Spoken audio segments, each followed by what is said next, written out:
જે ગુજરાત સરકારે હમણાં જાદુઈ તાંત્રિક વિધિ અધિનિયમ જે પસાર કર્યો છે, જેમાં કેટલીક તાંત્રિક વિદ્યાઓ જે હોય છે એના વિરુદ્ધની કેટલીક જોગવાઈઓ કરવામાં આવી છે.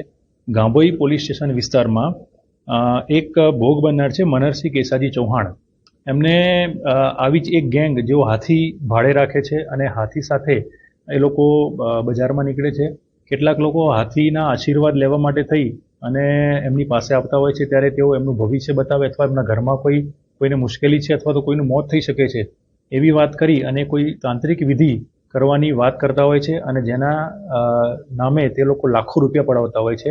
આવો જ એક ભોગ બનનાર અમારી પાસે લોકલ ક્રાઇમ બ્રાન્ચ ખાતે આવેલા હતા અને એમની આપવીતી સાંભળી આખા મામલાની તપાસ કરતા અમને જાણવા મળેલ કે પરેશકુમાર મનુભાઈ પરમાર અને રમેશકુમાર તુલસીનાથ મદારી આ બંને આ સમગ્ર કાવતરું કરેલું.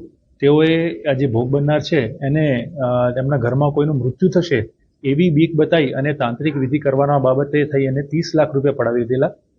પોલીસે ટેકનોલોજીની મદદથી અને અમારા જે હ્યુમન ઇન્ટેલિજન્સ છે એની મદદથી આ બંને આરોપી વિરુદ્ધ ગુનો દાખલ કરેલો છે, જેમાંથી એક આરોપી જે છે રમેશનાથ તુલસીરામ મદારી એની અટક પણ કરી છે અને એની પાસેથી 27 લાખ રૂપિયા જે ભોગ બનનારના ગયા હતા એ રિકવર પણ કરેલા છે.